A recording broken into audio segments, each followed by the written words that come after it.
Untuk mewujudkan generasi yang faqih atau intelektual, maka sekolah mengadakan program halakoh yang targetnya setelah lulus hafal 5 juz.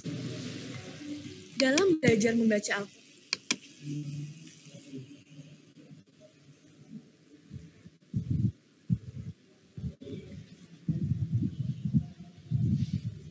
baik, Assalamualaikum warahmatullahi wabarakatuh. Bismillahirrahmanirrahim. Alhamdulillahirrabbilalamin. Asyhadu an la ilaha illallah wa asyhadu anna Muhammadar Rasulullah sallallahu alaihi wasallam wa ala alihi washabihi amma ba'du. Alhamdulillahirrabbilalamin.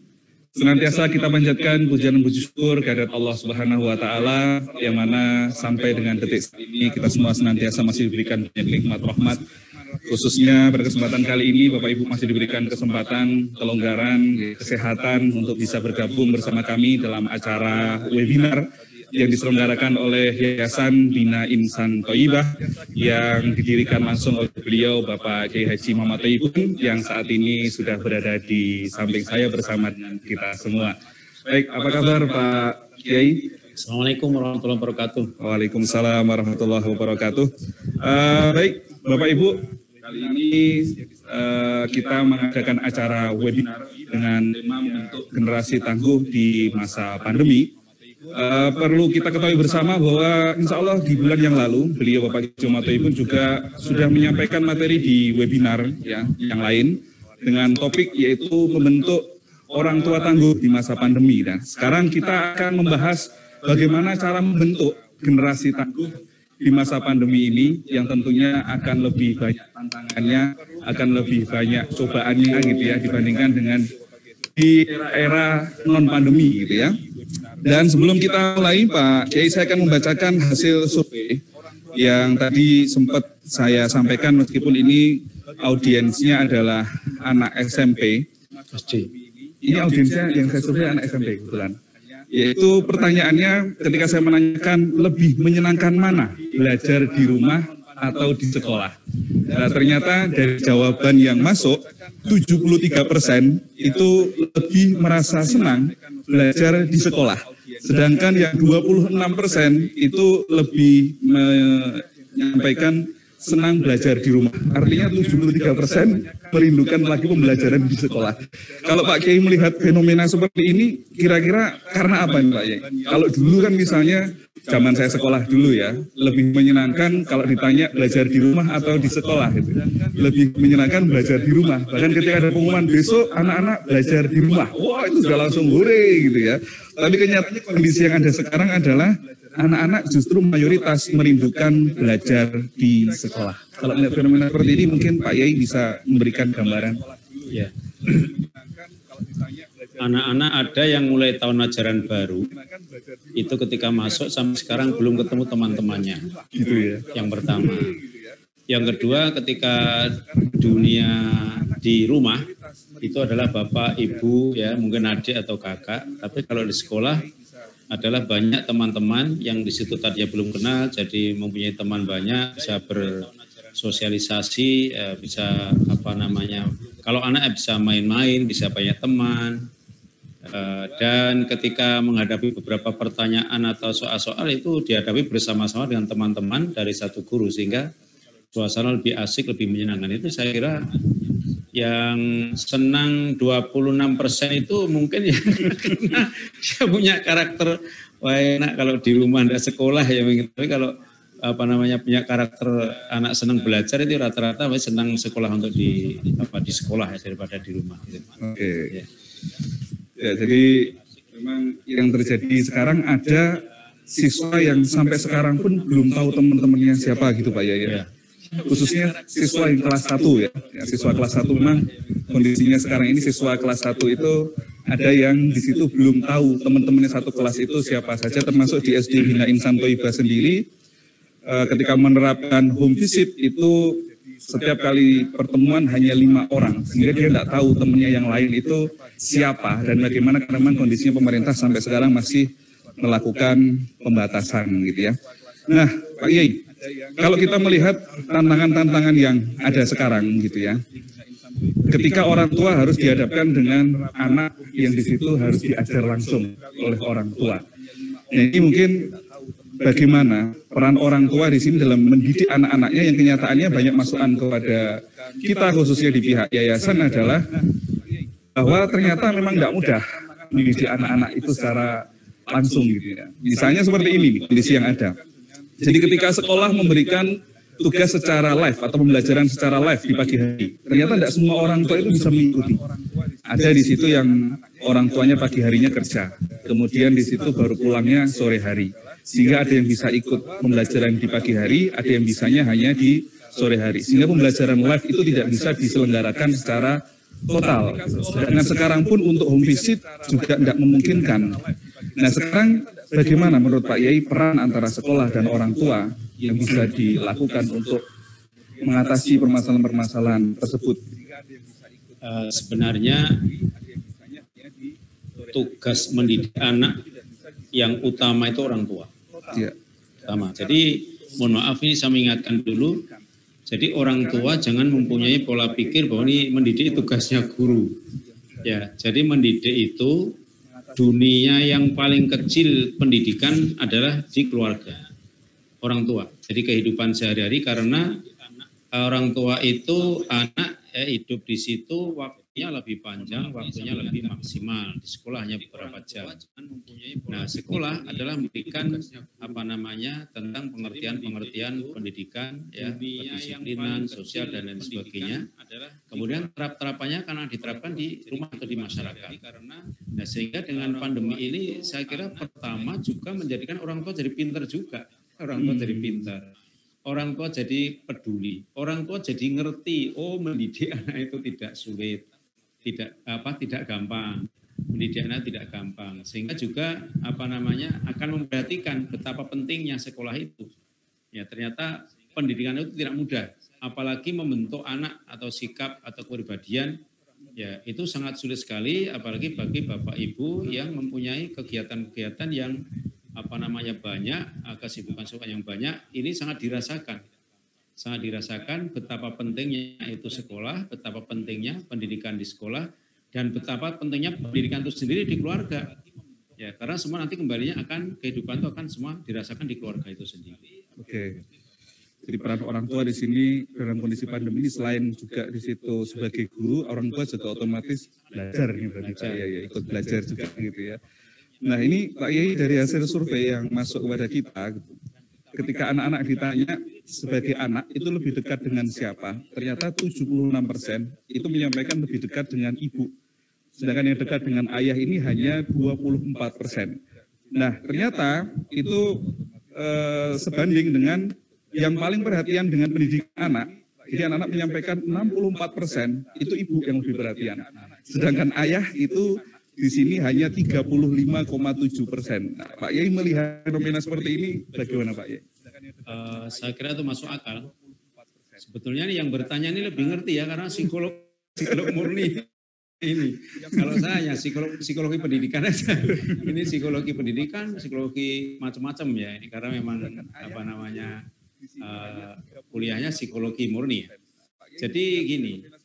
Anak itu lebih dekat pada ibu itu ya sewajarnya. Anak dikandung oleh ibu, dilahirkan oleh ibu, disusui oleh ibu, ditimang-timang oleh ibu. Dan biasanya ibu ini lebih memperhatikan dengan cara halus pada anak-anak dalam pendidikan daripada bapak. Ya, kemudian ketemuan anak bapak dengan ibu pun itu ya lebih banyak ketemu dengan ibunya. Nah itu. Kemudian yang banyak rasa kasih sayang ya ibunya, karena ibunya merasa anak ini terlahir dari kami yang menyusui kami segalanya, jadi anak itu lebih merasa memiliki kadang-kadang daripada bapak. Nah di samping itu kadang-kadang bapak dengan cara keras, ibu dengan cara halus. Bapak yang ngetung nyantem, ibu yang duit, maksudnya ikut ibunya, rata-rata begitu. Itu maka di sini benar-benar peran ibu itu luar biasa, terutama anak SD ya. Anak SD ini peran ibu ini luar biasa kalau dimanfaatkan. Makanya sampai dikatakan oleh Nabi, ibu itu harus lebih dihormat 3 kali lipat daripada bapak. Karena betapa beratnya seorang ibu ya dalam perannya meramut anak itu sendiri. Ya. Nah ini tapi kalau untuk pendidikan ternyata mayoritas yang perhatian ibu. jangan tadi belum saya bacakan ya, yang paling perhatian dengan ibadahnya anak, itu ternyata mayoritas 54% itu ayah. Nah, ini bagaimana Pak Yai kalau lihat seperti ini? Nah itu, jadi ibu ini cenderung lebih memanjakan. Ibu ini lebih cenderung tidak mentolo. Ya, kalau bapak itu mentolo, untuk mendidik anak, sholat itu kalau yang mentolo itu bapak. Walaupun saya juga banyak jumpai ibu yang sangat lebih keras dari bapaknya ada. Tapi rata-rata yang menegakkan masalah-masalah ibadah, masalah-masalah ngaji, sholat itu biasanya bapaknya. Nah, karena ibunya lebih banyak kesibukan yang lain di rumah daripada bapaknya. Nah, sehingga yang berperan untuk masalah-masalah yang sifatnya ibadah itu rata-rata bapak. Karena ibu pun juga terhalang, satu kadang-kadang ya sholat wajib bersama di masjid itu tidak wajib. Yang kedua kadang menstruasi juga tidak sholat, tidak ini. Jadi pengaruhnya kepada psikologi itu bapak ini yang terus menggerakkan untuk ibadah kepada anaknya, lebih peduli kepada anak-anaknya. Oke. Nah, termasuk Bapak Ibu ini sebagai informasi gitu ya. Di SD Bina Insan Thoibah itu di masa pandemi seperti ini memang kita tidak banyak memberikan tugas-tugas berupa PR yang dengan mata pelajaran gitu ya. Tapi lebih menekankan yang pertama khususnya bab masalah ibadah terlebih dahulu. Termasuk juga siswa kelas 1 dan kelas 2 itu pesan langsung dari Pak Yai kepada Dewan Guru dan juga Dewan Sekolah itu justru melarang PR mata pelajaran. PR-nya itu harus yang sifatnya kaitannya dengan ibadah dan juga kemandirian. Jadi misalnya kemandirian bab masalah sholat, kemudian kemandirian di rumah seperti mencuci piringnya sendiri. Sampai ada fenomena ini Pak Yai ya, anak ketika di situ dibiasakan untuk mencuci piring, ketika diajak makan di restoran oleh orang tuanya sampai mau mencuci piringnya sendiri kan seperti itu. Sampai seperti itu ya, karena terbiasa mencuci piring. Akhirnya dia ketika dia ke restoran itu piringnya itu sampai dibawa sendiri ke wastafel mau dicuci gitu ya, karena saking terbiasanya gitu. Nah dari sini Pak Yai ternyata tantangan pihak sekolah itu tidak mudah. Ketika kita memberikan penekanan kepada orang tua, ayo toh, yang penting akhlaknya anak dulu kalau sudah tertata dengan baik, nanti mau diajari materi apa aja bisa. Tapi ternyata tidak semua orang tua bisa menerima hal tersebut. Ada orang tua yang punya prinsip, anakku harus pinter matematika, harus pinter bahasa dan lain sebagainya. Nah menyikapi seperti ini bagaimana nih Pak? Ya kita maklum karena orang tua kan semua tidak ahli pendidikan juga. Jadi sebetulnya anak SD ini kan namanya aja sekolah dasar atau pendidikan dasar. Jadi kepahaman ilmu yang dimiliki anak SD itu sebetulnya yang lebih utama adalah kejujuran, amanah, ya, kemudian rukun, kompak, kerjasama yang baik, budi pekerti baik, bisa melaksanakan perintah, menjauhi larangan, hormat kepada yang harus dihormati kayak orang tua, guru, ya orang lebih tua, ya pimpinan masyarakat atau pimpinan pemerintahan. Itu fondamen itu ditanamkan di SD. Karena namanya aja pendidikan dasar. Nah, ibaratnya fondasi itu nanti yang akan naik di atas fondasi itu, gedung itu ada yang 100 tingkat ada. Ini kalau fondasinya tidak kuat ya korupsinya lebih besar sekali. Itu karena gedungnya semakin menjulang tinggi ya menipunya semakin menjulang tinggi. Tapi kalau fondasi itu sangat kuat, walaupun sampai tingkat berapapun, maka dia akan melakukan kejujuran. Nah, sehingga bangunannya tetap kokoh, nah, sesuai. Ya. Nah, ada juga yang bangunan cuma lantai 1, artinya dia dibutuhkan memang fondasinya itu cukup ya, mungkin dia hanya sebagai pedagang kecil di rumah, tidak banyak komunikasi dengan yang lain, sehingga apa yang harus dimiliki tentang kepada orang lain itu yang sedikit sudah cukup, ada juga. Nah, tapi tidak kuat, dinaikkan setinggi-tingginya luar biasa, wah ini tambah hancur. Ya, jadi SD pendidikan dasar menurut saya adalah pertama menanamkan karakter, ya pertama menanam karakter, yang kedua budi pekerti, ya kemudian sudah memiliki jiwa kemandirian yang kuat atau tanggung jawab, itu SD. Ya, kalaupun pelajaran oke, kurikulum dari kurikulum pemerintah ya kita sampaikan.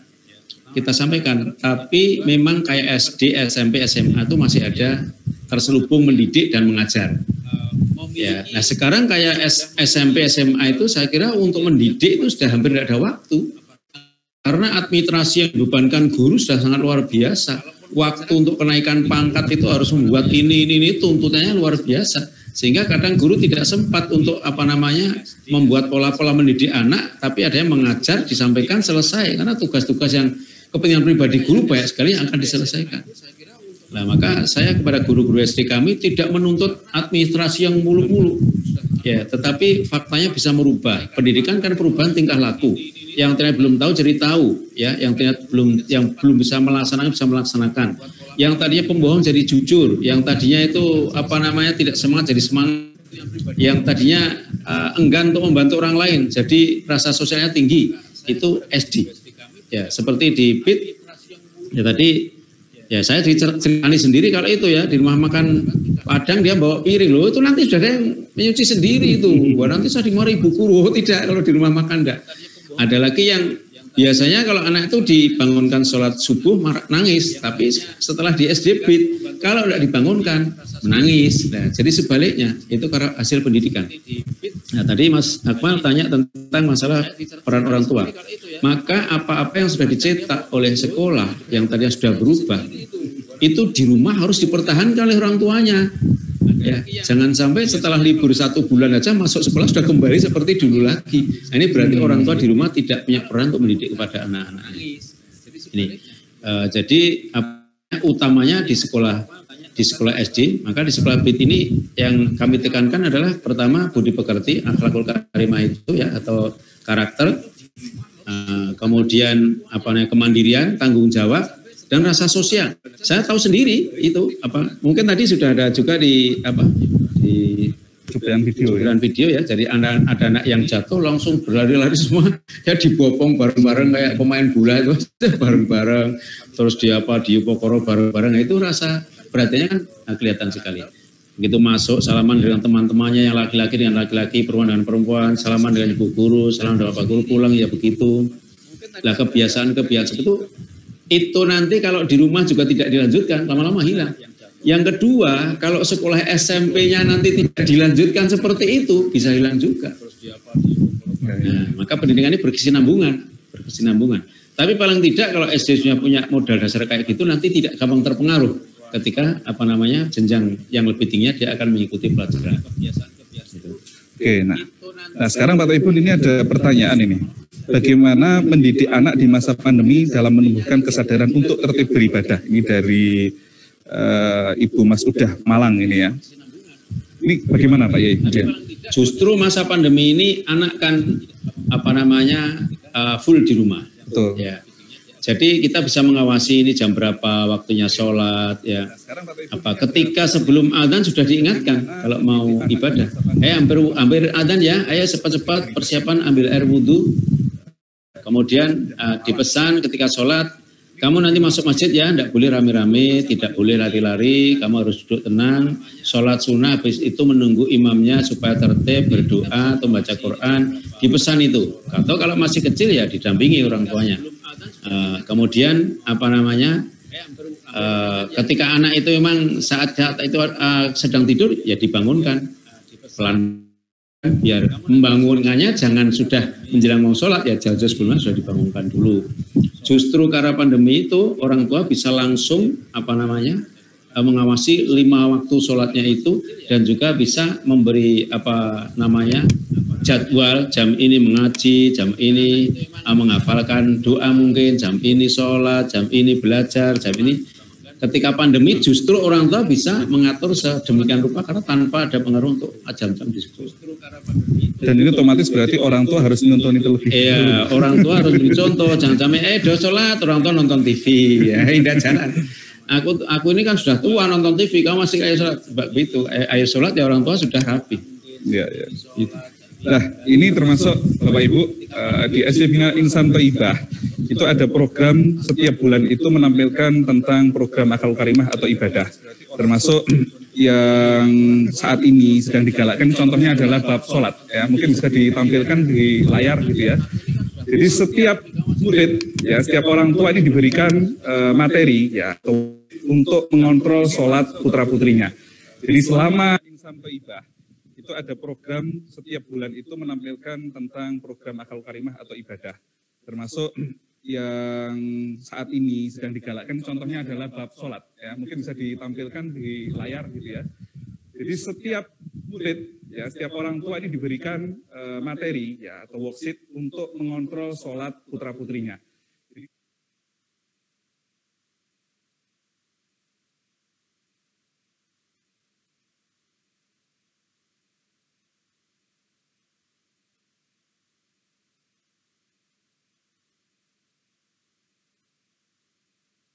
Jaminan dari Allah bahwa barang siapa yang menjaga sholatnya maka dia akan terhindar dari perbuatan fahsya dan mungkar gitu ya, perbuatan keji dan mungkar. Sehingga otomatis dengan anak-anak ini kita disiplinkan sholatnya, maka karakternya, karakter-karakter yang lainnya itu otomatis akan mengikuti gitu ya.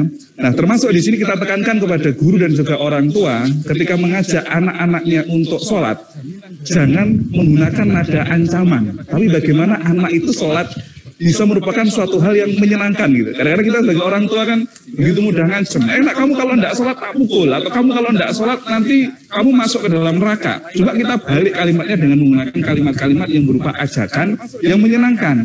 Nak, kalau kamu nanti sholat, kamu akan dapat pahala loh nak. Kamu kelak di surga itu bisa diberikan kesempatan untuk masuk ke dalam pintu surga yang sangat indah dan seterusnya lain-lain gitu ya. Sehingga anak itu ketika sholat itu merasa sangat happy, merasa senang bahwa saya sholat akan dapat pahala, saya sholat akan dapat surga. Bukan dia sholat karena merasa terancam atau dia sholat karena merasa terpaksa, tapi sholat adalah karena kesadarannya. Yang kedua, menjawab termasuk juga pertanyaan dari Bapak Ibu yang sudah masuk kepada kami di form pendaftaran, bagaimana biar anak-anak bisa terbiasa melakukan kegiatan-kegiatan yang positif, yaitu dengan cara token ekonomi. Apa itu token ekonomi? Jadi Bapak Ibu membuat semacam kayak tulisan yang bisa ditempel di dinding kamar anak gitu ya. Seperti tadi, setiap kali anak sholat subuh misalnya dikasih bintang atau dikasih centang ya, ketika itu nanti misalnya anak sudah dapat 10 centang atau 10 bintang, maka kasih anak itu hadiah. Mungkin awalnya anak ketika beribadah hanya karena mengharapkan hadiah gitu ya, meskipun sebenarnya kita sebagai orang dewasa sendiri pun ketika kita beribadah, ketika kita melakukan perbuatan apapun juga mengharapkan balasan kan gitu ya. Tapi ini memang untuk anak kita memang ya biasakan dulu untuk membiasakan anak biar terbiasa dulu gitu ya. Kita kasih dia hadiah tidak apa-apa. Mungkin ada yang bilang niatnya tidak karena Allah dong. Nanti sambil pelan-pelan gitu ya, anak akan kita ajari tentang apa itu niat karena Allah. Yang penting dia terbiasa terlebih dahulu seperti itu ya. Bapak Ibu bisa buat nanti di kamar. Ya, kasih checklist. Kalau kamu membersihkan kamar setiap hari, kasih centang. Kalau kamu mau membantu orang tua mencuci piring, kasih centang. Seperti itu. Sehingga kemudian Bapak Ibu buat perjanjian sama anaknya. Kalau kamu dapat 10 bintang atau 10 tanda centang gitu ya, kamu dapat hadiah ini. Kalau kamu dapat 20 bintang, kamu dapat ini. Sehingga anak akan terus termotivasi untuk melakukan kebaikan-kebaikan itu, dan dia akan lihat gitu. Kok saya bolongnya banyak gitu ya. Akhirnya dia malah merasa malu sendiri gitu ya. Termasuk ini checklist kegiatan birrul walidain. Nah, ini ada ya checklistnya. Kapan anak mendoakan orang tua, kemudian berbicara yang baik, membantu menyapu, mencuci piring, merapikan tempat tidur, menjemur, mengangkat jemuran. Kelihatannya sepele Bapak Ibu ya, membuatkan minum. Sampai di bawah ada yang memijit orang tua, tuh ada memijit orang tua. Kenapa ada memijit orang tua? Ternyata orang tua itu kalau dipijit seneng gitu ya. Seneng, apalagi memijit anaknya itu seneng. Iya Pak, ya ini kalau dipijit anak-anaknya juga seneng gitu ya. Ngomong menjaga adik gitu. Sehingga akhirnya anak akan terbiasa. Meskipun kelihatannya sepele Bapak Ibu. Sepele. Tapi ketika kita lihat anak-anak kita mau melakukan perbuatan-perbuatan baik seperti ini, kita sebagai orang tua itu sangat senang sekali gitu ya, meskipun kelihatannya sederhana gitu ya. Nanti insya Allah kita akan bagikan, kalau Bapak Ibu mau nanti bisa kita bagikan linknya di kolom komentar gitu ya. Nah, Pak Kiai melanjutkan Pak Kiai. Ternyata memang pelajaran-pelajaran yang disukai oleh anak-anak gitu, dari survei yang masuk, justru mayoritas yang paling tinggi itu adalah anak-anak itu paling suka pelajaran PJOK atau olahraga. Dan mata pelajaran yang paling tidak disukai adalah matematika dan bahasa daerah. Nah, kalau melihat fenomena seperti ini, anak-anak lebih senang pelajaran PJOK, olahraga. Bisa gitu lah ya. Jadi olahraga itu identik dengan bermain-main. Iya betul. Ya, bermain-main. Saya itu kalau besok pelajaran olahraga itu malam sudah nunggu-nunggu pagi. wah besok olahraga, karena termasuk saya kebetulan hobi olahraga ya, saya olahraga apa aja bisa, cuma tidak menjuarai tapi apa aja bisa, jadi senang kalau tahu bisa olahraga senang ya. Yang kedua, olahraga itu identik dengan bermain-main, tidak mikir, tidak pakai konsentrasi, nanti disalahkan apa dibetulkan, ya itu yang pertama. Kemudian yang kedua, kenapa tidak senang matematika bahasa Jawa? Nah ini, karena kadang-kadang guru matematika itu sendiri ya itu belum bisa membawakan mata pelajaran matematika itu yang menyenangkan. Bahkan kadang-kadang mempunyai pola pikir matematika pelajaran paling penting. Kalau tidak bisa semuanya tidak berguna kadang-kadang begitu. Padahal kalau saya istilahnya anekdot aja ini matematika itu jadi ya kalau bekerja tidak dipakai, nanti pakai kalkulator semua itu tidak pakai pikiran, pakai komputer, kalau nulis semua itu tidak ada yang mikir itu sebetulnya. Nah jadi sebetulnya kalau guru matematika itu bisa mengkondisikan bagaimana sebetulnya fungsi matematika, bagaimana belajar matematika, gurunya bisa mengkondisikan, bisa menyenangkan, sebenarnya juga bisa sebetulnya. Ya, termasuk bahasa Jawa itu ya karena kadang-kadang gurunya monoton ya, gurunya monoton dan anak-anak diajari yang di rumah tidak diajari kadang-kadang. Orang tua kan sekarang jarang yang ngajari anak boso. Kalau orang tua itu mengajari anak, harusnya anak itu boso sama anak. Orang tua itu boso sama anaknya. Dipundutke nikule, dipundutke. Ayo, ibu dipundutke ini. Ayo, sowan yang disopo dia diajak berbicara yang bahasa Jawa, ya insya Allah ya senang ya. Sampai di Australia itu malah tidak bahasa Indonesia, orang Indonesia yang di Australia itu malah rata-rata disuruh biasakan ngomong bahasa Jawa, karena bahasa Jawa itu ada kelas-kelasan, ada bahasa penghormatan, bahasa ngoko, bahasa yang kalau dengan lebih tua bagaimana itu bisa ya mengandung makna yang akhlakul karimahnya itu di situ ada. Nah sehingga ini penghormatan, ini bahasa ngoko dan sebagainya itu bisa dirasakan itu oleh yang diajak bicara. Ya. Jadi memang ternyata pembelajaran yang di situ tidak pakai mikir, sebenarnya bukan tidak pakai mikir, olahraga sendiri pun juga kadang ya pakai mikir Pak ya. Mau dioper kemana, kemudian ini nanti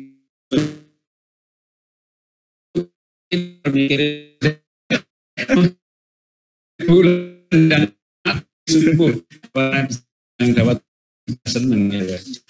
Kalau mikir itu kan yang menyalahkan istilahnya. Tidak ada istilahnya, tidak ada resiko bagi dia, itu tidak ada resiko. Kalau masalah matematika dari gurunya ini malah ada yang lapor dari bahasa Jawa ya, yang paling disukai matematika. Nah, sekarang ini dengan teknologi gitu ya, anak-anak itu sekarang sudah sekali menemukan pembelajaran sebenarnya bukan hanya di sekolah, di buku gitu Pak ya. Saya lihat gitu. Jadi bisa tahu tentang negara tentang dan apa dia masih kelas 1 SD. Ternyata setelah saya tanya, kakak tahu dari mana? Dari Google. Sekarang kita bisa belajar mandiri dengan media internet. Sampai dia bisa oleh siapa yang bagi dan pernah anak kelas 1 SD semua di dunia ini tahu, mulai dari dengar aja belum dengar, tapi anak kelas 1 tahu. Nah kita sebagai orang tua kadang-kadang respon ngapain kamu ngafalin seperti itu, padahal kalau kita sebagai orang tua mau mengucap yang positif kan bisa gitu ya. Oh kamu itu calon bisnismen mobil terkenal misalnya, atau ini kamu calon otomotif, iya kamu calon ahli otomotif, atau misalnya kamu besok akan punya showroom kan. Sebagai orang tua bisa seperti itu. Seperti ini ada pertanyaan dari Ibu Yanti gitu ya, yang termasuk di sini bertanya bagaimana cara menghadapi anak yang hobi otak-atik elektronik tapi malas belajar materi sekolah. Jadi gini, anak itu akan berkembang sesuai dengan bakat kemampuannya itu akan cepat. Dan setiap anak itu punya potensi masing-masing yang berbeda-beda. Jadi jangan menilai anak itu kalau sudah tidak pintar matematika, tidak pintar itu anak bodoh, bukan. Ya karena yang jualan di toko-toko itu tidak pernah ngerti fisika itu, tidak ngerti gimana, ngerti sama sekali, itu kaya raya. Jadi ilmu pengetahuan itu semua ada hikmahnya, ada manfaatnya. Nah, jadi segala sesuatu sebetulnya kalau HP itu mungkin dinilai di sudut pandangnya negatif aja. Tapi sebenarnya positifnya juga banyak. HP itu sama dengan lisan kita ini. Mau untuk berbunyi baik apa jelek itu aja. HP ya sama, mau ditutul baik apa jelek. Kalau untuk Google itu untuk mencari pembelajaran bisa ada semua itu. Ya kalau makanya itu orang tua perannya adalah mengarahkan anak-anak untuk menunjukkan. Ini coba kamu Google cari tentang pemain sepak bola yang hebat, cari tentang orang kaya sak dunia siapa, cari tentang mobil, cari tentang elektronik, mungkin cari apa. Di situ ada semuanya. Sehingga anak nanti kalau yang sesuai dengan bakatnya dia kan asik.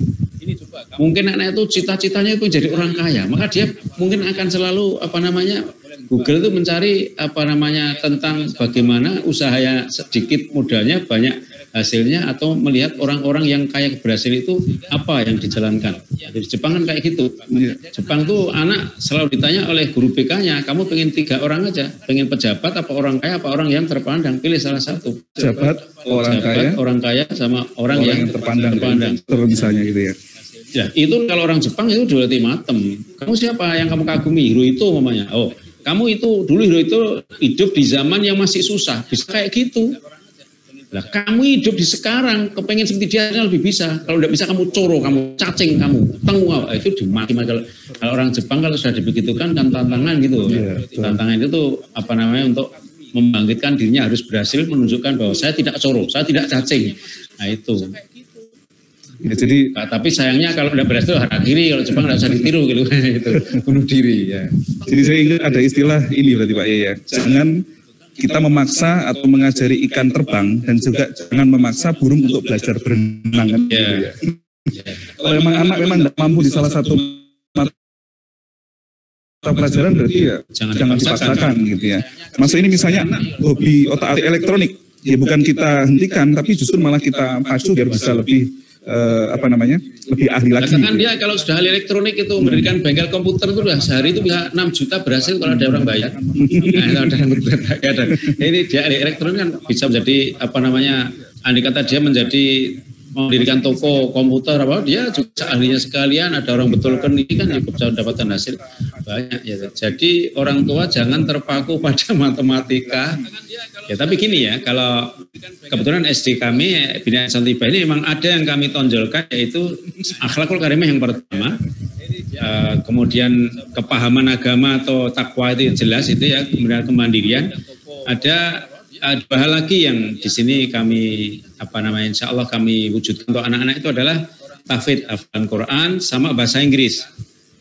Ya, kalau hafalan Quran itu jelas itu adalah memicu kecerdasan, mendekatkan diri pada Allah, dan itu menjauhkan dari kemaksiatan, kemudian menghilangkan dari bermain-bermain yang tidak ada gunanya. Itu dengan tahfidz, dengan suka menghafal Quran, insya Allah yang tidak berguna akan ditinggalkan. Kemudian yang kedua, kenapa harus bahasa Inggris? Ya, bahasa Inggris itu alat komunikasi. Ya, orang itu kalau bisa ketemu dengan orang yang berbeda, negara berbeda, pandangan, tapi kalau bisa komunikasi itu manfaatnya besar sekali. Ya. Tanpa bisa komunikasi maka kadang-kadang sulit informasi kita peroleh. Sedangkan George Soros itu datang di Indonesia tahun 97 mengatakan bayarannya pada mahal sekali seminar itu, siapakah yang berhasil tahun 2000 adalah orang yang mendengarkan informasi yang paling awal. Nah, informasi itu rata-rata bahasa Inggris sekarang itu. Makanya kalau dengan bahasa Inggris itu bisa kan banyak informasi masuk sehingga banyak pengertian yang diperoleh anak tanpa diajar oleh guru atau orang tuanya. Dia akan melihat informasi-informasi itu akan dari pengalaman dan pengertian bagi dia.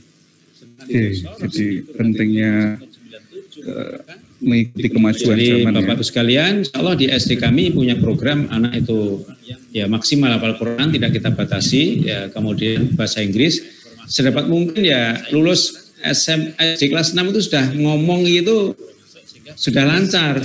Ya, karena masa kelas 6 bisa ngomong bahasa Inggris. Lah di Inggris itu anak-anak kelas 1 udah pinter ya di negeri Inggris tuh.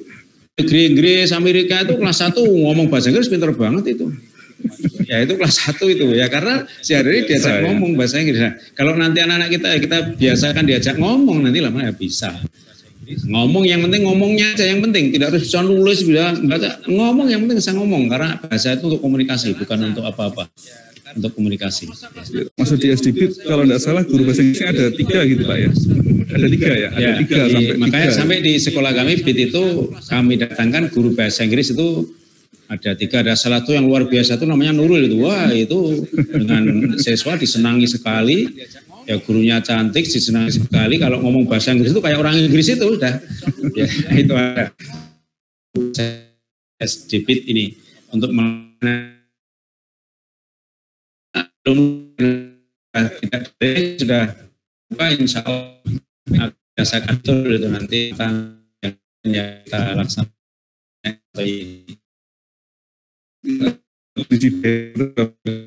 atau online seperti ini memang berat ya, banyak gitu ya, termasuk dari survei yang kami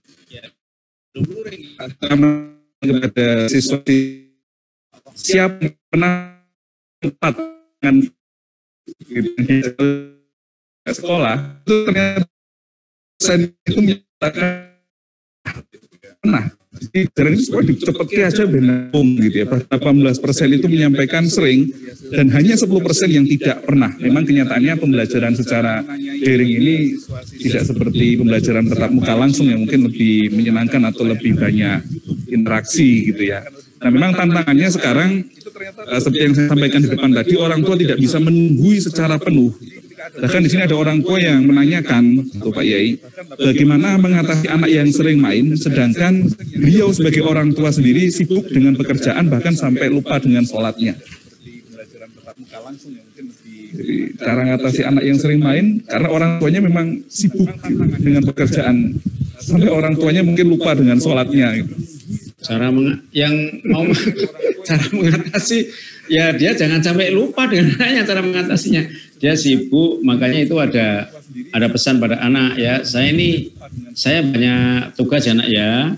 Ya jadi kamu kan sudah apa pintar, selama ini kamu sudah mandiri di sekolah ya diajari ya. Nanti tolong kamu masukkan sekolah, ambil RU, jam sekian belajar. Kamu saya kira jadi apa? Dan nanti kalau terlaksana itu kalau perlu dikasih ya orang tuanya sibuk berarti sibuk sekali menghasilkan uang banyak ya sebagian ribet anaknya itu sudah nanti tak pakai jajan ini tak kasih ini kalau kamu tertib ibadahnya. Jadi pakai pesan-pesan sebelum dia melaksanakan tugas anak dikasih pesan-pesan dulu dan juga jangan aneh. Tapi ada kelebihan yang akan dilakukan itu akan mendapatkan reward, akan mendapatkan kebaikan-kebaikan yang diberikan. Memang sekarang dulu pokoknya kita mendidik anak itu pokoknya dipasrahkan pihak guru atau pihak sekolah, selesai orang tua sesuatu bisa. Tapi hanya begitu sekarang bagi orang tua, bahkan saya pun bagi orang tua saya punya anak itu atau SD sendiri pun juga merasa bagaimana bantuan di kondisi sekarang ini yang tadinya beban pembelajaran kita ya ketika kita ngajari anak itu tidak seberat sekarang gitu ya. Memang kondisi sekarang memang begitu berat, apalagi ketika mendampingi anak belajar itu memang kesabarannya itu luar biasa sekali ya. Kita butuh kesabaran yang begitu luar biasa. Nah bayangkan Bapak Ibu, kita ngurusin anak aja berat gitu ya. Ngurusi satu anak aja tantangannya luar biasa gitu. Apalagi kita di situ sebagai guru, bisa bayangkan ya, sebagai guru, kemudian di situ mendidik 28 ya, satu kelas itu 28 siswa. Tentu berat kan, tantangannya begitu berat gitu loh. Sehingga kita jangan kemudian di situ meremehkan peran guru di sini ya. Meskipun kondisi pandemi seperti ini, ternyata saya tanya guru-guru, guru-guru ini gimana ini? Ada orang tua yang lapor. Katanya ini kok enak banget ini ya, orang tua yang suruh ngajari tapi masih bayar ke sekolah gitu ya. Tapi ternyata Bapak Ibu guru, Bapak Ibu gitu ya, Bapak Ibu guru kita ini tidak nganggur gitu di sekolah, tidak nganggur. Beliau selalu membuat materi-materi pembelajaran, kemudian mengoreksi tugas dan lain sebagainya, dan itu tentu tidak mudah, apalagi dengan kondisi sekarang yang harus WFH dan harus di sekolah, di rumah gitu ya. Belum lagi Bapak Ibu guru ini juga punya anak ya di rumah, yang anaknya sendiri juga harus belajar langsung dengan orang tuanya. Wah, ini luar biasa sekali gitu ya. Jadi mari di sini butuh kita peran orang tua dan guru untuk kerjasama gitu ya, bukan hanya saling menuntut saja, tapi kita memahami lah. Kita memahami Bapak Ibu sebagai orang tua murid tentu tidak mudah gitu ya. Kita juga sebagai orang tua murid harus memahami kepada Bapak Ibu guru kita bahwa saat ini memang kondisinya tidak mudah gitu ya. Nah, ini pertanyaan dari Pak Ikhwan Soimun Mupin gitu ya. Bagaimana mengatasi anak yang ketika disuruh banyak alasan gitu ya. Ini saya coba bantu menjawab ya Pak ya. Jadi ketika anak disuruh banyak alasan, itu biasanya yang terjadi adalah karena orang tua yang tidak konsisten. Ya, orang tua yang tidak konsisten. Maksudnya bagaimana? Ketika kita sebagai orang tua itu bisa konsisten kepada janji-janji kita kepada anak, maka insya Allah anak akan mudah untuk menuruti apa permintaan dari orang tua. Tapi ketika orang tua tidak konsisten dengan apa yang dikatakan kepada anak, maka anak kemudian akan bahasanya itu bisa ngeles, atau mungkin juga anak akan menganggap Allah paling itu angin lalu, Allah paling nanti aku kayak gini juga tidak apa-apa gitu ya. Contoh misalnya seperti ini, orang tua menyampaikan kepada anaknya, Dek, ayo berangkat cabai rawit, atau ayo berangkat TPA gitu ya, ayo berangkat sekolah. Atau misalnya dia ayo ngerjain tugas, nanti habis ngerjain tugas bapak belikan coklat, atau ibu belikan coklat. Begitu anak selesai ngerjain tugas, tidak segera dibeliin coklat, bahkan besok gitu ya. Akhirnya besok ketika anak itu diajak lagi, Dek, ayo kita ngerjain tugas, anak alasan gitu. Ayo nanti kalau kamu ngerjain tugas tak beliin permen. Dalam hati anak, Allah kemarin aja aku dijanjiin coklat, kenyataannya juga tidak dikasih gitu loh.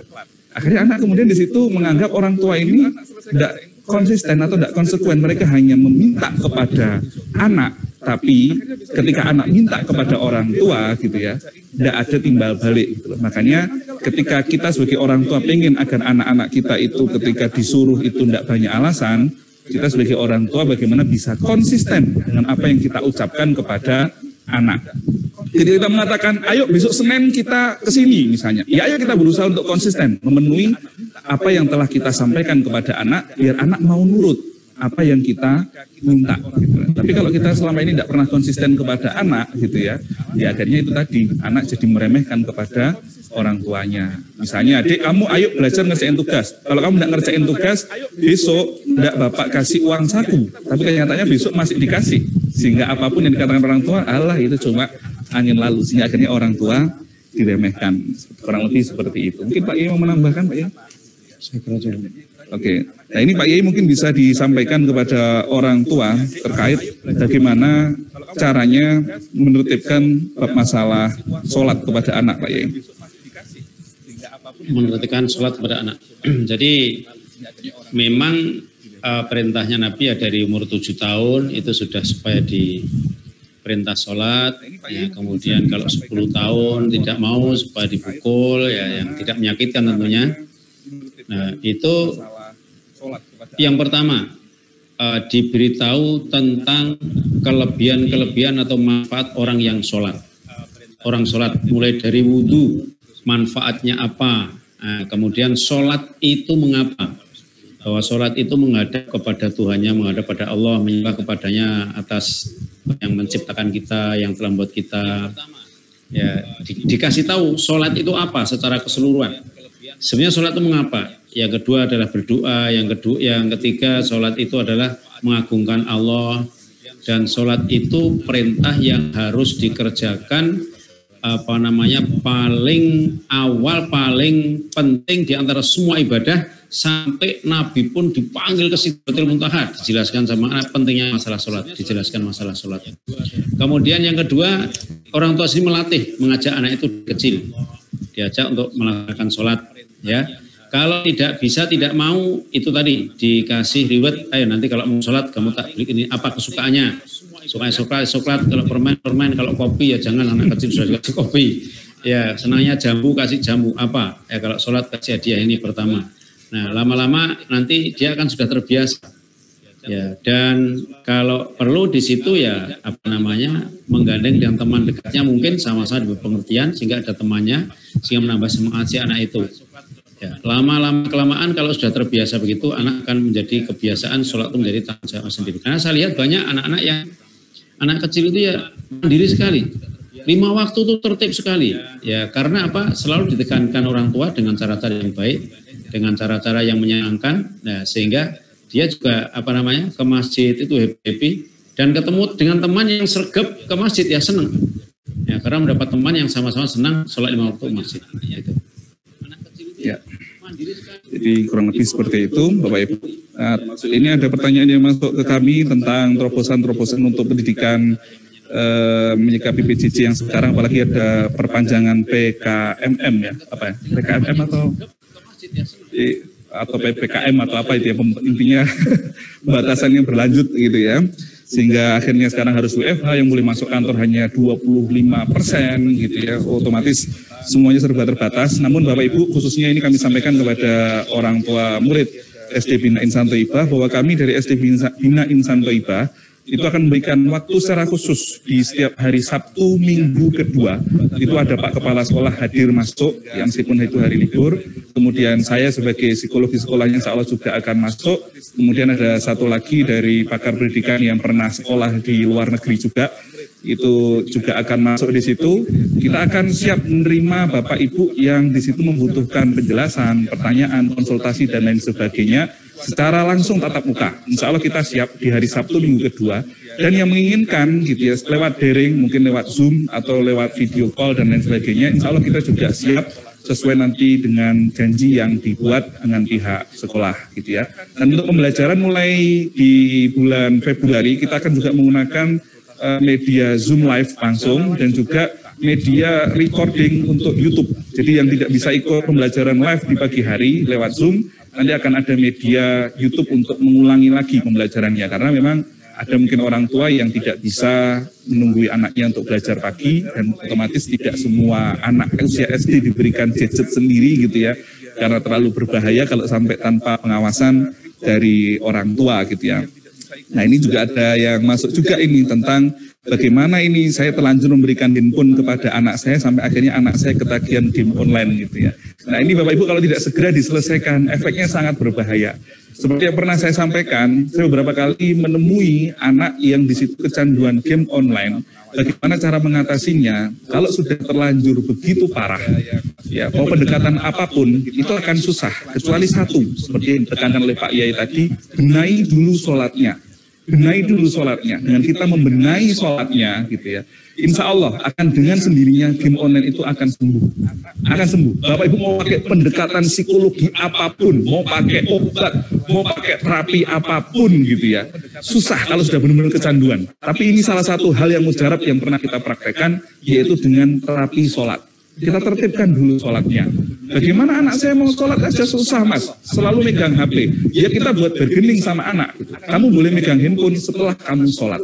Setelah kamu sholat, kamu boleh megang handphone. Kenapa? Saya ingat Bapak Ibu ya, sebuah kisah. Bagaimana zaman dulu ada seorang pencuri yang mencuri di sebuah rumah, tempatnya seorang ulama gitu ya, seorang pembesar agama. Kemudian dia di situ ketahuan. Ketika ketahuan oleh si pemilik rumahnya, tuan rumahnya, di stop, sudah stop. Saya tidak akan pukuli kamu. Kenapa? Kamu boleh keluar dari rumah ini dengan catatan kamu sholat dulu 2 rakaat sebelum kamu saya bebas. Akhirnya betul, pencuri itu sholat 2 rakaat. Setelah sholat 2 rakaat sama si tuan rumahnya dibilang lagi, tambah lagi 2 rakaat. Setelah tambah lagi 2 rakaat, setelah salam, pencuri itu kemudian minta izin sama si tuan rumah.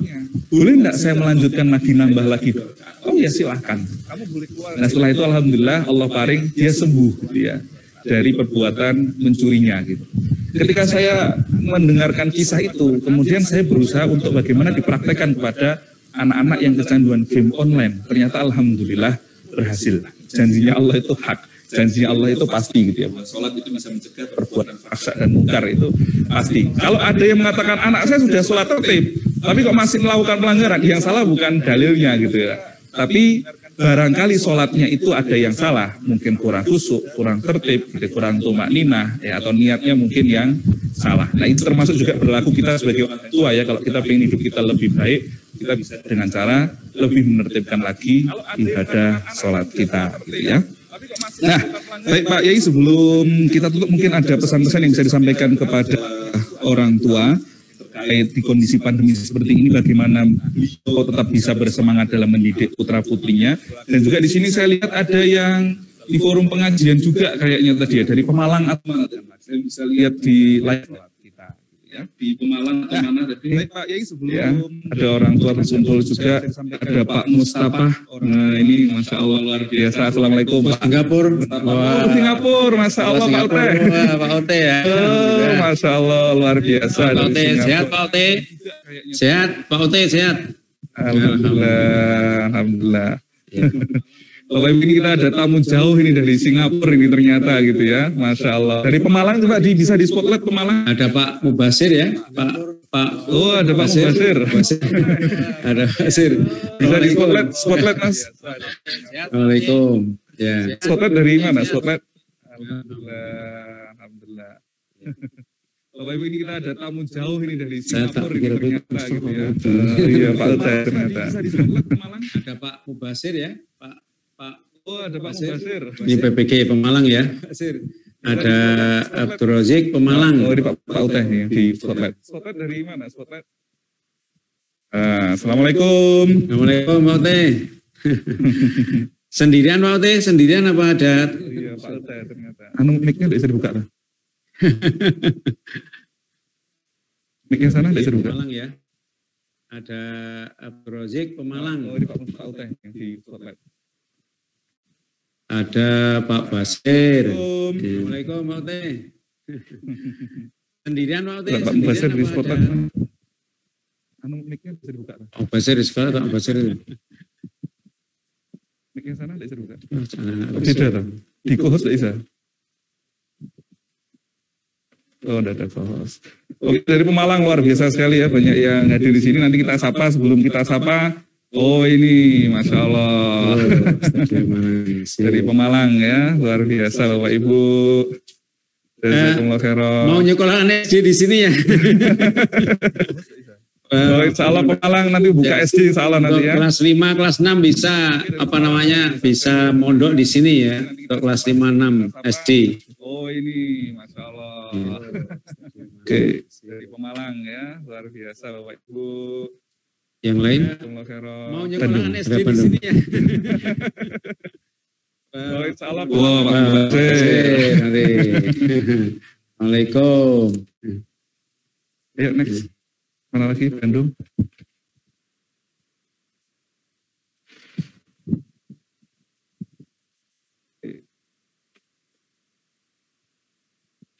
Nggak soal. Deren tidak diajak, Deren mana Deren tidak diajak.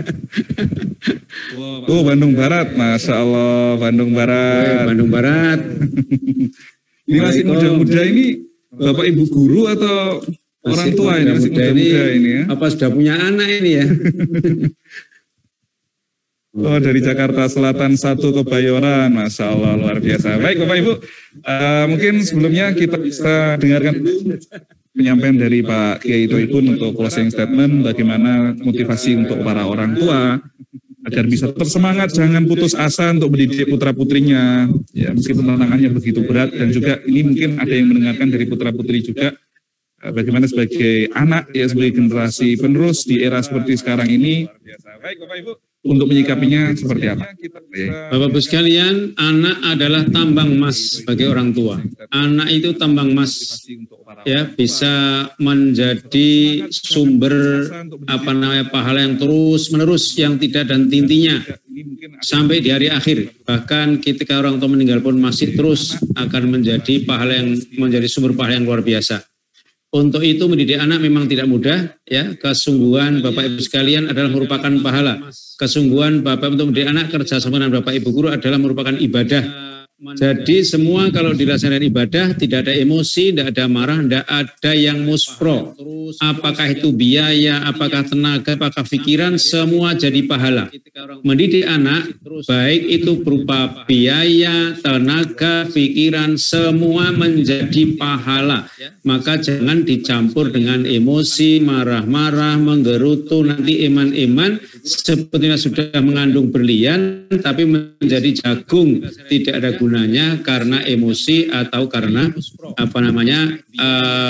menyesal atau marah, itu sehingga menghilangkan pahala kita sendiri.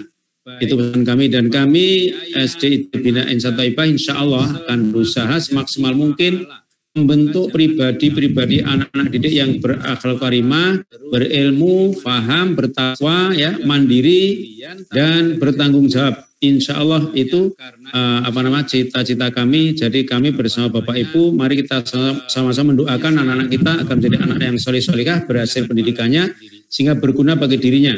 Yang harapan kami, semua yang dikerjakan anak-anak nanti adalah apa yang dilakukan, yang diucapkan itu bermanfaat bagi dirinya, orang tua, keluarga, dan masyarakat pada umumnya. Itu yang diharapkan. Semoga Allah mengabulkan. Amin. Jazakumullah khairan. Assalamualaikum warahmatullahi wabarakatuh. Waalaikumsalam warahmatullahi wabarakatuh. Bapak Ibu, demikianlah acara pada malam hari ini. Insya Allah untuk webinar dari Yayasan Bina Insan Thaibah ini akan kita selenggarakan rutin, ya, setiap 2 bulan sekali, dan ini terbuka untuk foto setiap bulan. Pak Yai minta setiap bulan ini malahan, ya. Luar biasa, tiap bulan gitu ya. Bapak Ibu, kami mohon nanti, ya, sebelum kita tutup, nanti bisa dibuka kameranya, kita akan foto bersama untuk dokumentasi.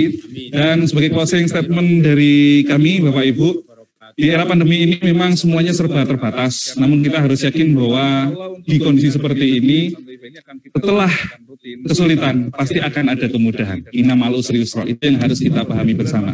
Kami dari Yayasan Bina Insan Thaibah yakin bahwa insya Allah tidak akan ada yang namanya lost generation di era pandemi seperti ini, asal kita semuanya mau bersatu, asal kita semuanya mau husnudzon billah, yakin, optimis, dan tetap berharap kepada Allah bahwa generasi kita yang saat ini mungkin mengalami cobaan yang tidak akan dialami oleh generasi-generasi yang akan datang. Kami mengibaratkan generasi-generasi kita sekarang ini mungkin ibaratnya seperti halnya seekor ulat yang berubah menjadi kupu-kupu. Untuk berubah menjadi kupu-kupu dia melalui perubahan atau bermetamorfosis menjadi kepompong. Dan ketika kepompong itu dibuka, ya, dengan bantuan tangan manusia, justru yang keluar adalah kupu-kupu yang lemah. Tapi ketika kepompong itu terbuka dengan sendirinya, meskipun dengan perasaan atau dengan sekuat tenaga, dengan rasa sakit yang begitu luar biasa, justru akhirnya dia bisa menjadi seekor kupu-kupu yang bisa terbang dan indah. Itulah gambaran generasi penerus kita yang ada sekarang ini. Kelak mereka akan menjadi kupu-kupu yang indah. Asalkan kita sebagai orang tua mau mensupportnya, mau mendoakannya, apalagi doa kita sebagai orang tua itu mustajab, dijamin oleh Allah pasti dikabulkannya. Insya Allah demikian Bapak Ibu dari kami, ada kurang lebihnya mohon maaf yang sebesar-besarnya, dan sekarang kita akan foto bersama terlebih dahulu, gitu ya. Silakan bisa dilambaikan tangannya mungkin, nah sambil di screen. Nah Mas Danar, ya. Sekarang ini, kelak mereka akan menjadi kupu-kupu yang indah, asalkan kita sebagai orang tua mau mensupport. 1, 2, 3, doa kita sebagai orang tua itu mustajab, dijamin oleh Allah pasti dikabulkannya. Insya Allah demikian Bapak Ibu dari kami. Slide 2 silakan. Besarnya. Dan sekarang kita akan foto bersama terus. Oh, ada adik-adik, ternyata ada adik juga yang ikut ya. Mungkin sambil di screen. Nah, siapa ini? Ya, yang aku yang kuning saudara. Bisa ya? Bisa kelihatan. Yang penting saya pernah yang putih ya, atau sering itu sama. Slide 2 silakan. Bisa cedot terus. Oh, ada adik-adik ternyata ada. Bisa dilihatkan semua pesertanya Mas. Siapa ini? Langsung kelihatan view banyak aja. Mas Uda ini dari mana? Dari mana Mas Uda? Mas Uda itu. Mas Uda. Malang. Pak Arif, ya Pak Arif Kasabat. Bisa dilihatkan semua pesertanya Mas. Kok Pracedo tulisannya kan view banyak aja. Mas Uda ini dari mana? Sing kelihatan kecil aja Mas yang di fotonya. Dari mana masuk? Dah. Maksudnya itu. Sing kelihatan Pak Mustafanya? Malang. Nah ini. Oke. Oke Pak Mubasir, Pak Ute, kita foto dulu. Foto dulu ya. Oke, ada? Sing kelihatan kecil aja Mas yang di foto. Oke. Baik, alhamdulillah jazakumullah khairan. Insyaallah demikian Bapak Ibu dari kami, ada kurang lebih yang sebesar-besarnya. Akhir kalam, wassalamualaikum warahmatullahi wabarakatuh. Oke Pak Mubasir, Pak Ute, kita foto dulu. Tampilkan Foto ya. Oke, ya.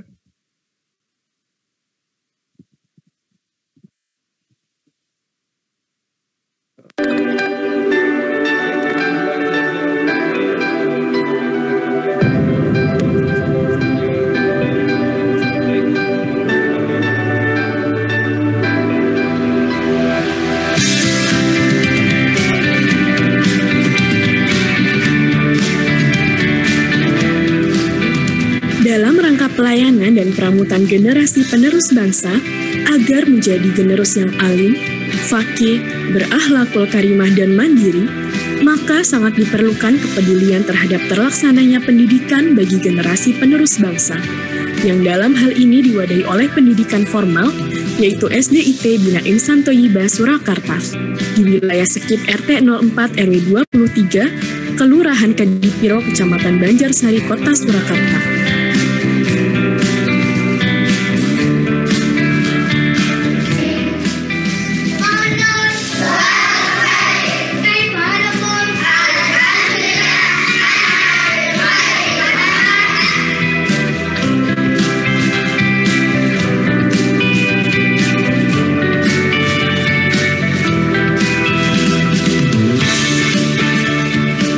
SDIT Bina Insan Thoyibah memiliki visi yaitu menghasilkan generasi yang berakhlakul karimah, faqih, intelektual, dan mandiri, serta memiliki misi yaitu menyelenggarakan sistem pendidikan yang kreatif dan inovatif untuk mendukung tumbuh kembangnya keterampilan hidup di kalangan peserta didik, serta mengembangkan budaya dan lingkungan yang bersih, sehat, nyaman, dan cinta tanah air. Sekolahnya nyaman, bersih, dan diajarkan ketertiban. Anak-anak perkembangannya sangat bagus, mereka merasa nyaman dan bersemangat di dalam aktivitasnya di sekolah.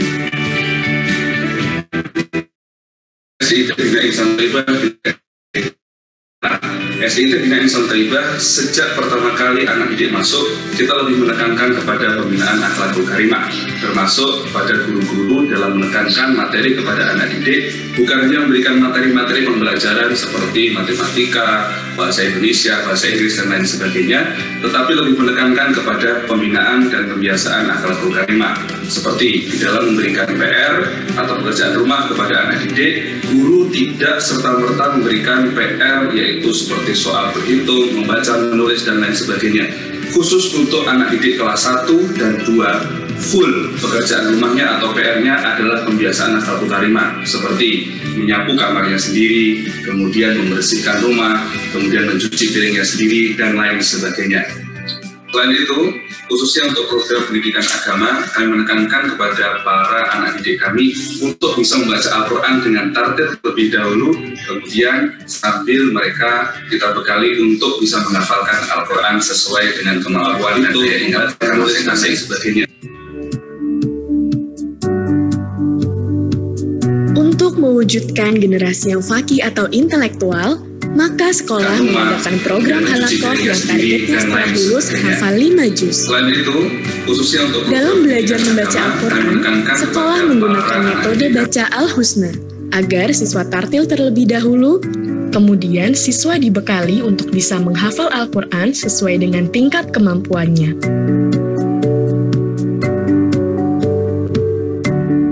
Setiap pagi dan saat istirahat, saya mendengarkan alunan ayat suci Al-Quran dari speaker sekolah. Alhamdulillah, mereka memiliki pemahaman agama yang baik dan juga hafalan Al-Quran yang cukup baik. Setiap harinya, siswa dibimbing untuk rutin sholat duha dan sholat duhur berjamaah dengan adab yang baik, mulai dari berangkat bersama ke masjid hingga kembali ke sekolah.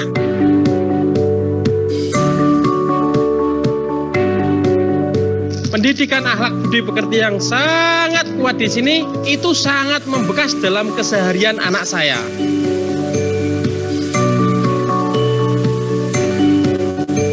Terima kasih SDIT Bina Insan Thayyibah semenjak berdirinya telah banyak memberikan dampak positif dalam menumbuhkan jiwa sosial dan ketertiban dalam diri anak-anak.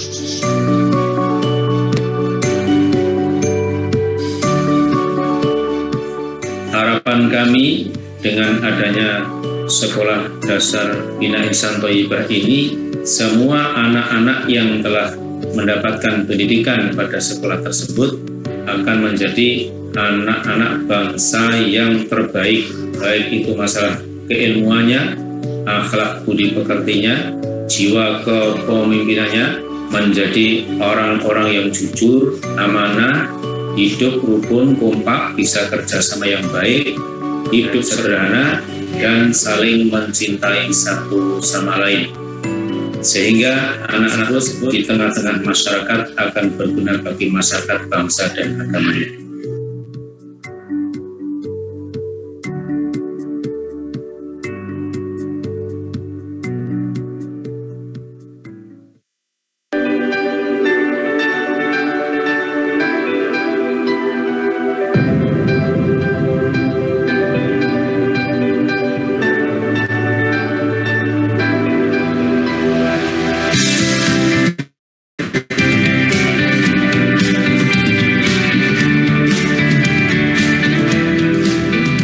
Dalam rangka pelayanan dan perambutan generasi penerus bangsa, agar menjadi generasi yang alim, faqih, berakhlakul karimah dan mandiri, maka sangat diperlukan kepedulian terhadap terlaksananya pendidikan bagi generasi penerus bangsa, yang dalam hal ini diwadahi oleh pendidikan formal, yaitu SDIT Bina Insan Thayyibah Surakarta, di wilayah Sekip RT 04 RW 23, Kelurahan Kadipiro, Kecamatan Banjarsari, Kota Surakarta.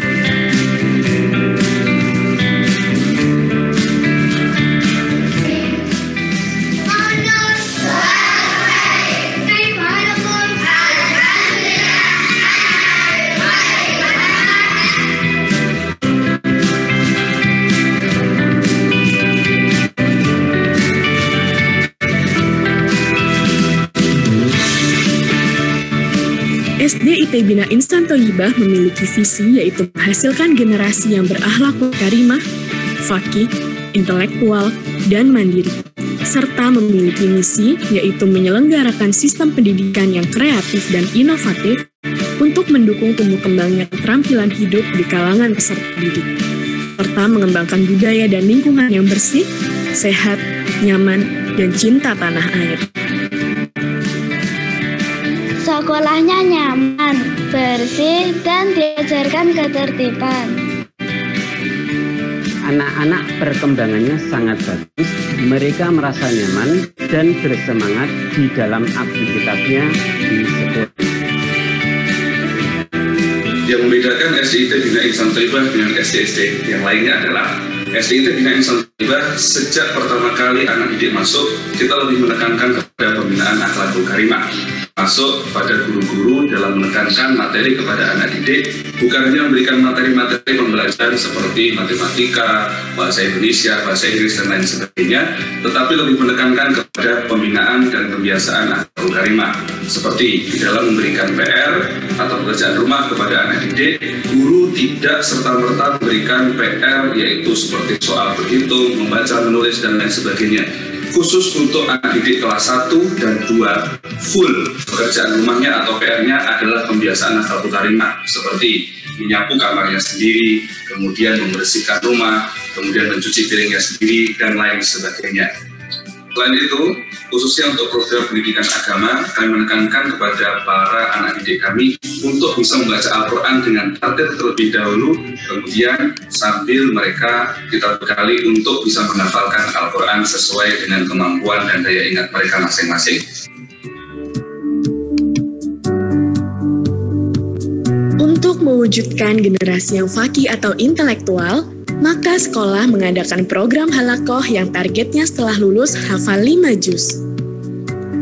Dalam belajar membaca Al-Quran, sekolah menggunakan metode baca Al-Husna, agar siswa tartil terlebih dahulu, kemudian siswa dibekali untuk bisa menghafal Al-Quran sesuai dengan tingkat kemampuannya.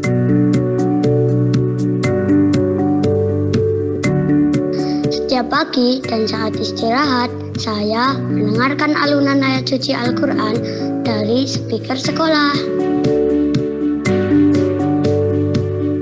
Alhamdulillah, mereka memiliki pemahaman agama yang baik dan juga hafalan Al-Quran yang cukup baik. Setiap harinya, siswa dibimbing untuk rutin sholat duha dan sholat duhur berjamaah dengan adab yang baik, mulai dari berangkat bersama ke masjid hingga kembali ke sekolah.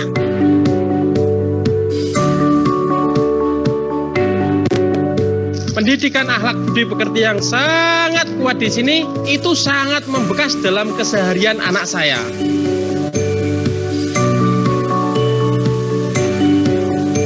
Terima kasih SDIT Bina Insan Thayyibah, semenjak berdirinya telah banyak memberikan dampak positif dalam menumbuhkan jiwa sosial dan ketertiban dalam diri anak-anak.